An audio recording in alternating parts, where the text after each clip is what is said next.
IPL చరిత్రలో best playing 11 ప్రతి ఒక్క టీంకి ఉంటుంది. అలా బెస్ట్ ప్లేయింగ్ 11 ఎవరో ప్రతి టీంకి ఈ వీడియోలో చూద్దాం. అండ్ ఐపీఎల్ స్టార్ట్ అయ్యి 18 సంవత్సరాలు 18 ఇయర్స్ అవుతుంది. అంటే ఈ 18 ఇయర్స్లో బెస్ట్ ప్లేయింగ్ 11ని ఫైండ్ అవుట్ చేయటం అంత ఈజీ కాదు, కొంచెం కష్టమే.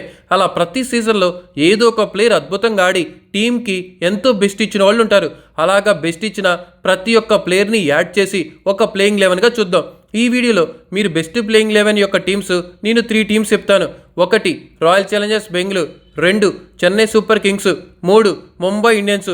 ఈ 3 టీమ్స్ యొక్క బెస్ట్ ప్లేయింగ్ 11 గురించి నేను చెప్తాను, వినండి one by one. So first thing అయితే Chennai Super Kings. Chennai Super Kings ఇప్పుడు వరకు 16 సీజన్లు ఆడింది, 2 సంవత్సరాలు బ్యాన్ అయింది. అంటే ఈ 16 సంవత్సరాల్లో బెస్ట్ ప్లేయింగ్ 11 ఎవరో చెప్తాను, వినండి. సో చెన్నై సూపర్ కింగ్స్ తరపున Murali Vijay, Faf du Plessis, Suresh Raina, Ambati Rayudu, Mahendra Singh Dhoni, Ravindra Jadeja, Dwayne Bravo, Ravichandran Ashwin, Morkel, Deepak Chahar, Bollinger. Chennai Super Kings 16 ఏళ్ల చరిత్రలో వీళ్ళేమావా నా పాయింట్ ఆఫ్ లో బెస్ట్ ప్లేయింగ్ 11. ఎందుకంటే మురళీ విజయ్, ఫ్యాబ్ డూప్లెసీ ఓపెనర్స్గా వీళ్ళని మించినోళ్లే లేరు చెన్నై సూపర్ కింగ్స్ చరిత్రలో. ఇంకా వన్ డౌన్లో ఇక్కడ నేను సురేష్ రైనా తీసుకుంటా. సురేష్ రైనా అసలు బ్యాక్ బోన్ అని చెప్పొచ్చు, హనుమంతుళ్ళు అంటుడని చెప్పొచ్చు. ఆల్రౌండర్గా అద్భుతమైన పర్ఫార్మెన్స్లు. ఇప్పుడు కూడా తను సృష్టించిన రికార్డు ఎవ్వరూ బ్రేక్ చేయలేకపోయారు. సురేష్ రైనా క్రియేట్ చేసిన ఇంపాక్ట్ అలా ఉంటుంది. ఇంకా అంబటి రాయుడు మిడిల్ ఆర్డర్లో తను చేసిన సేవల మామ పిచ్చా పిక్స్ ఊర్ర మాసు. అంబటి రాయుడు అంత గొప్పగా ఆడాడు మిడిల్ ఆర్డర్లో. ఇంకా ఫినిషర్గా మహేంద్ర సింగ్ ధోని. ఇంకా మహేంద్ర సింగ్ ధోని ఆడుతున్నాడంటే ఫినిషింగ్లో బౌలింగ్ చేయాలన్నా, డెత్ ఓవర్స్లో బౌలింగ్ చేయాలనుకున్న ప్రతి ఒక్కళ్ళకి వెన్నులో వణుకు రావాల్సిందే. ఎందుకంటే అలాంటి ఇంపాక్ట్ క్రియేట్ చేశాడు మహేంద్ర సింగ్ ధోని అయితే. ఇంకా ఆల్రౌండర్స్ అయితే విధ్వంసం. ఒకళ్ళు కాదు, ఇద్దరు కాదు, ముగ్గురు. Ravindra Jadeja, Dwayne Bravo, Ravichandran Ashwin. ముగ్గురు మొనగాళ్ళేమావా అద్దరు కొడతారు. ఇంకా బౌలింగ్ యూనిట్లో Deepak Chahar and Bollinger Morkel. పిచ్చా పిక్స్. ఇదేమావా నా పాయింట్ ఆఫ్ లో Chennai Super Kings best playing 11. ఇంకా next Mumbai Indians best playing 11 చెప్తాను, వినండి. Rohit Sharma, Sachin Tendulkar, Suryakumar Yadav, Ambati Rayudu, Kiran Pollard, Hardik Pandya, Krunal Pandya, Harbhajan Singh, Jasprit Bumrah, Lasith Malinga, Trent Boult. ఇదే మామ ముంబై ఇండియన్స్ బెస్ట్ ప్లేయింగ్ 11 18 ఏళ్ల చరిత్రలో నా పాయింట్ ఆఫ్ వ్యూలో. ఇంకా చూస్తే రోహిత్ శర్మ విధ్వంసం ఓపెనింగ్. సచిన్ టెండూల్కర్ గారు కోఆడితే స్ట్రైట్ డ్రైవ్ అయినా క్లాస్గా మాస్గా కొట్టగలడు. అలాంటి ఇన్నింగ్స్ ఆడిండు ముంబై ఇండియన్స్ తరఫున సచిన్ గారు. ఇంకా సూర్యకుమార్ యాదవ్ 360. ఇంకా అంబటి రాయుడు నేను ఆడా ఉంటా ఈడా ఉంటా. ముంబై ఇండియన్స్ కలి ట్రాఫీ కొట్టిండు, చెన్నై సూపర్ కింగ్స్ కలి ట్రాఫీ కొట్టిండు. ఇంతకంటే గొప్ప ఏముంటుంది.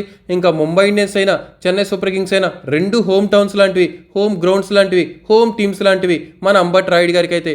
ఇంకా ఎక్కడైనా ఫినిషర్ ఒకళ్ళు ఉంటేనే భయం వేస్తుంది. అలాంటిది ముంబై ఇండియన్స్కి బ్యాక్ బోన్లు 2 ఉన్నాయి, 2 ఫినిషర్స్ ఉన్నారు. కిరణ్ పోలార్డ్, హార్దిక్ పాండ్యా. పిచ్చా పిక్స్ ఊర్రా మాస్ ఉంటారు వీళ్ళిద్దరైతే.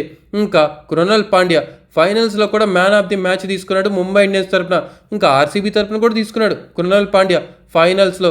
ఇది కదరా బాయ్, ఇది కదా మాస్ అంటే.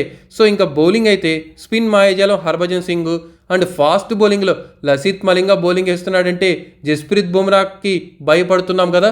అలా జస్ప్రీత్ బుమ్రాకి ఎంత భయపడుతున్నారు, కొన్ని 100 రెట్లు భయపడేవాళ్ళు లసిత్ మలింగ బౌలింగ్ వేస్తున్నాడంటే ఆ యార్కర్కి ఎవరికైనా వెన్నులో వణుకు పుట్టాల్సిందే. ఇంకా జస్ప్రీత్ బుమ్రా, ట్రెంట్ బోల్ట్ పిచ్చా పిక్స్లో బ్యాక్ బోన్స్ అయిపోతారు. ఇంకా ప్రజెంట్ అయితే జస్ప్రీత్ బుమ్రా, ట్రెంట్ బోల్ట్ మళ్ళీ ముంబై ఇండియన్స్ తరఫున ఆడుతున్నారు, రమాస్ ఆడుతున్నారు. ఇంకా రాయల్ ఛాలెంజర్స్ బెంగళూరు యొక్క ఆల్ టైమ్ ప్లేయింగ్ 11 ఎవరో చూద్దాం. ఇంకా చూస్తే ఈ టీం ఆల్రెడీ 18 సంవత్సరాలు కష్టపడింది ఒక ట్రాఫీ కోసం, కానీ చరిత్ర సృష్టించేశారు. విరాట్ కోహ్లీ ఒక్కడే 18 సంవత్సరాలు ఒక టీం తరపున ఆడటం. ఇంకా బెస్ట్ ప్లేయింగ్ 11 చెప్తాను, వినండి. Virat Kohli, Chris Gayle, AB de Villiers, Rajat Patidar, Glenn Maxwell, KL Rahul, Dinesh Karthik, Mitchell Starc, Harshal Patel, Mohammed Siraj, Yuzvendra Chahal. ఇక్కడ చదువుతున్న ప్రతి ప్లేయరు ఆర్సీబీ ఫ్యాన్స్కి ఎమోషనల్గా అనిపిస్తుంది. అంత ఇంపాక్ట్ క్రియేట్ చేసిన వాళ్ళు వీళ్ళంతా. విరాట్ కోహ్లీ ప్రతి సీజన్ అదరగొడతాడు, 2 టైమ్స్ ఆరెంజ్ క్యాప్ అందుకున్నాడు. ఓపెనర్గా అయినా 1 డౌన్ అయినా అదరగొట్టేస్తాడు. గేల్ ఇతను ఉండబట్టే ఆర్సీబీ హైయెస్ట్ రికార్డు కూడా కొట్టగలిగింది. అండ్ అలాగే ఐపీఎల్ చరిత్రలోనే హైయెస్ట్ ఇండివిజువల్ స్కోర్ చేసిన ప్లేయర్ కూడా మన గేలే. ఈ రికార్డ్ని బ్రేక్ చేయడం అస్సలు కష్టమని చెప్పాల్సిందే. ఇంకా ఏబీ డివిలియర్స్ 360 డిగ్రీస్లో పిచ్చా పీక్స్. 360కి ఎవరైనా ఓనర్ ఉన్నారంటే అది ఏబిడి మాత్రమే. స్పిన్ని ఊచకోదాడిచ్చేసి డిస్ట్రాక్టివ్ మోడ్లో తీసుకెళ్లాలంటే రజత్ పతిదార్, ఇంకా గ్లెన్ మ్యాక్స్వెల్. అన్ని టీమ్స్ తరపున ఫెయిల్ అవుతాడేమో కానీ ఆర్సీబీ టీం తరపున మాత్రం అద్భుతంగా ఆడతాడు గ్లెన్ మ్యాక్స్వెల్. కేఎల్ రాహుల్ సీజన్లో ఆడినా అద్దరు కొట్టేశాడు.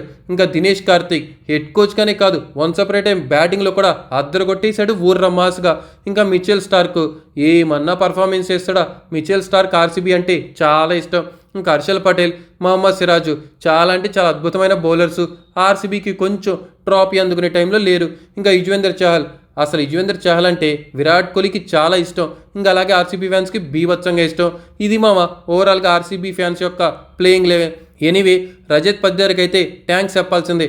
18 సంవత్సరాల కళని నెరవేర్చేశాడు ఆర్సీబీ ఫ్యాన్స్కి. కానీ ఇదే ప్లేయింగ్ 11లో ఉన్నప్పుడు ట్రాఫీ రాలేదు ఇక్కడ ట్రాఫీ అందుకుంది ఆర్సీబీ తరఫున విరాట్ కోహ్లీ అండ్ రజత్ పతిదార్ మాత్రమే. ఇది ఓవరాల్గా ఆల్ టైమ్ బెస్ట్ ప్లేయింగ్ 11 ఆర్సీబీకి, ముంబై ఇండియన్స్కి అండ్ చెన్నై సూపర్ కింగ్స్కి. రిమైనింగ్ టీమ్స్ బెస్ట్ ప్లేయింగ్ 11 ఎవరు కావాలనుకుంటున్నారో జర ఆ టీమ్స్ యొక్క పేర్లు కామెంట్ చేయండి. నేను బెస్ట్ ప్లేయింగ్ 11 మీకు ఇచ్చేస్తా.